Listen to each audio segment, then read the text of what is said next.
Balik lagi bareng aku di Emirumis here. Yoi, kita kedatangan hero baru nih. Namanya Nathan. Dalam keputusasaan, aku melihat harapan yang paling terang. Gimana? Ganteng kan? Hehe. Role-nya marksman, spesialisasinya itu burst atau rip. Skill-skillnya bla bla bla bla, physical magical. Yang ini bla bla bla, physical magical juga. Ini juga physical magical. Ultinya ini mah Kimi versi laki ya. Aku cerita dikit lah ya tentang Nathan ini. Dari segi tampilan, hero ini tuh kayak mas-mas campuran Estes sama Cloud. Tapi lebih mirip sama Cloud ya. Cloud atau Claude sih. Beda dikit doang dari benda yang di belakang punggungnya ini nih. Ini kan kayak punyanya Estes ya.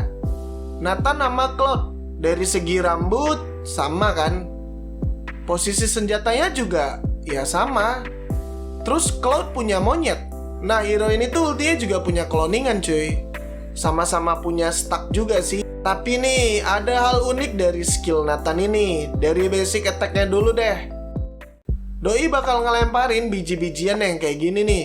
Kalau nggak ada target ya bakal biasa aja. Pas ada target, biji-bijian ini bakal bertingkah layaknya bumerang. Ketika dilempar nih, balik lagi nih cuy biji-bijiannya ini. Jadi musuh tuh kena 2 kali hit lah dalam sekali basic attack. Dari depan sama pas di belakangnya.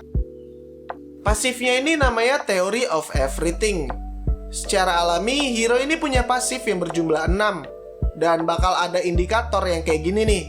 1, 2, 3, 4, 5, dan 6. Ngambil stacknya ini cuma bisa pakai skill ya. Ya sama lah kayak hero-hero stack pada umumnya.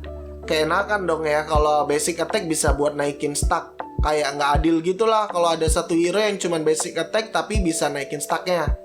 Ntar hero-hero yang lain kan pasti cemburu ya. Dan bakal ada juga nih indikator di bawah bar HP yang garis ini nih cuy.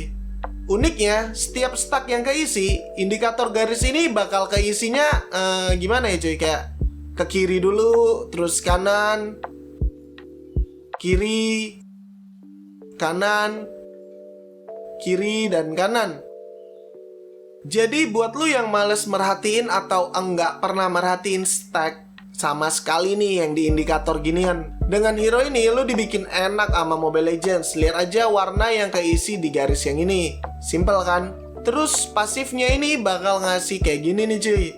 Setiap stack bakal naikin 15% atribut attack speed sama movement speed sebesar 7,5% selama 5 detik.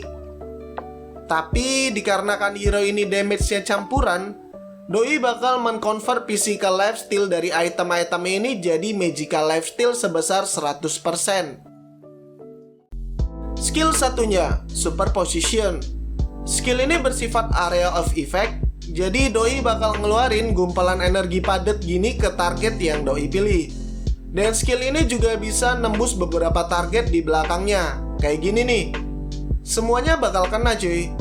Dan ke minion juga jadi semuanya kena. Nah, lewat skill 1 ini, Nathan jadi enak buat naikin pasifnya. Kalau ada 3 musuh, ya pasifnya bakal naik 3. Skill kedua, Interferensi.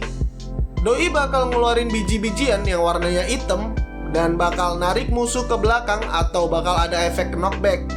Sama kayak punyanya Valir ya, tapi ini versi biji-bijiannya. Kalau target menyentuh barisan belakang musuh, ya bakal ada efek meledak kayak gini. Sesimpel itu sih skill 2-nya. Ultimate Entropy. Jadi Doi bakal ngeluarin cloningan dirinya dari lubang hitam ini. Cloningannya ini bakal ngikutin arah Nathan bergerak, tapi berlawanan arah ya. Nggak cuma ngikutin aja, Doi juga bakal 100% ngikutin nih apa yang Nathan lakuin. Kalau basic attack ya basic attack. Skill 1 ya skill 1. Skill 2 terus skill 2. Dan kelebihan lainnya dari ulti ini, ketika ultinya ini lu tekan lagi, skill ini bakal ngasih gerakan ngeblink cuy. Tapi kelemahannya blinknya ini cuman ke garis yang menghubungkan antara Nathan dan cloningannya. Mau dipaksain gimana juga bakal ke garis ini cuy. Nih aku arahin ke belakang, ke depan, kanan, kiri juga ya sama aja. Dia bakal ngikutin garis itu. Jadi nggak bisa keluar dari garisnya ini. Dan kelemahan lainnya dari ultinya ini ya ketika Nathan LDR nih sama cloningannya, dia bakal putus cuy. Emang ya kalau LDR tuh susah ya buat bertahan, mesti aja putus. Kita bahas kelebihan hero ini dulu. Yang pertama, hero ini tuh hybrid. Buat lu yang nggak tahu apa itu hybrid, hybrid itu singkatnya kayak gabungan antara dua jenis damage di satu hero. Damage bertipikal physical sama magical itu bisa dipakai untuk Nathan ini. Jadi dari segi item juga hero ini bakal fleksibel banget. Lu bebas milih item dari sebanyak item yang ada di Mobile Legends ini ya. Pilih aja dan sesuaikan sama gameplay kalian atau draft pick kalian lah. Mau banyakin item physical juga, ayo. Mau banyakin magical juga, ya gas aja. Enak kan hero ini? Kurang lebihnya sih sama ya kayak Kimi. Yang kedua, kelebihan yang kedua, hero ini dilengkapi crowd control yang bagus ya di skill 2-nya. Apalagi kalau pas war. Skill ini bakal enak banget ngerecokin musuh-musuh lu. Atau musuh yang pengen PDKT nih sama Nathan, ya tinggal jual mahal aja cuy, keluarin aja skill 2-nya. Dan CC dari skill 2 ini juga enak buat ngindarin ganking dari musuh. Yang ketiga, kelebihan yang ketiga, damage-nya tuh gede ya. Karena hero ini nggak kayak marksman pada umumnya yang perlu banget nih item attack speed. Beda cuy sama Nathan ini. Doi ini nggak perlu banget lah attack speed. Lah kan dari sononya Doi juga udah punya ya attack speed bawaan dari pasifnya. Jadi tinggal mainin item damage aja banyakin. Nah itu item physical atau magical kan tinggal pilih ya. Untuk lu yang pengen main hero ini fokusin aja di damage. Gedein aja damage-nya biar tiap war persentase kemenangan kalian tuh tinggi. Dimana ada kelebihan, pasti ada kelemahannya lah ya. Menurutku sejauh ini kelemahan dari hero ini tuh cuman ada dua. Yang pertama, nggak punya skill kabur. Ya sama sekali nggak dikasih skill kabur. Ada sih skill dari ultinya, ini mah bukan kabur namanya, tapi nyerahin diri. Paling buat kabur cuman manfaatin dari battle spell ya. Kalau nggak flicker ya apa ya, sprint lah. Udah itu doang. Walaupun nih dari skill 2-nya bisa ngedorong musuh, ya masih kurang aja gitu buat kabur. Yang kedua, hero ini tuh butuh banget item mana sama item cooldown. Dikarenakan hero ini hero stuck, sama banget lah sama Cloud yang mananya tuh sama-sama bocor. Dikarenakan hero ini perlu banget stuck kan ya buat dapetin attack speednya. Otomatis Doi bakal sering banget buang-buang skill. Nah buang skill juga kan perlu mana. Disinilah pentingnya item mana regen buat si Nathan ini. Supaya bisa terus-terus eksis di war, hero ini butuh dan sangat-sangat butuh item mana regen. Untuk item cooldown, problemnya sih sama ya kayak masalah di mana yang bocor tadi. Karena stack ini cuma bertahan 5 detik dan cooldown dari skillnya Nathan ini ya lumayan lama cuy. Jadi butuh banget item cooldown biar cepet aja gitu mempertahankan stacknya. Kalau cooldownnya cepet kan jadi enak ya, nggak perlu khawatir kehabisan stack. Teruntuk Nathan ini, gameplaynya sih juga fleksibel. Lu bisa main mid ataupun support atau di side lane ya, karena ini MM magical. Dijadiin support juga enak-enak aja.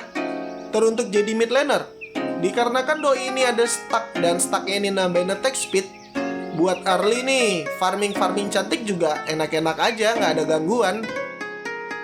Dan masalah mana yang bocor tadi itu bisa tercover sama buff ungu ini. Nge-turtle juga aman-aman aja, tinggal ulti kan kelar. Hero ini untuk dijadikan mid laner oke banget sih. Buat dijadiin side laner juga oke-oke aja. Buat dijadiin support juga oke-oke aja. Untuk build-nya, lu bisa pakai item-item dari pabrikan ini aja dulu. Item yang direkomendasiin sama pabrikan gini tuh ya udah sakit lah. Terus item pabrikan ini yang atas ini, itu tuh untuk full damage. Nggak ada tuh item cooldown sama mana regen. Lu bisa pakai item yang nomor 2. Ya karena di situ ada endless battle kan. Cukup lah buat cover cooldown sama mana. Kalau masih kurang, lu bisa tambahin item cooldown dari item defense.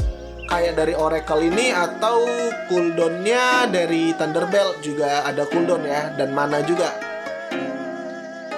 Untuk battle spell, lu bisa pakai retri atau flicker. Oke, sekian penjelasan tentang Hero Nathan yang baru ini.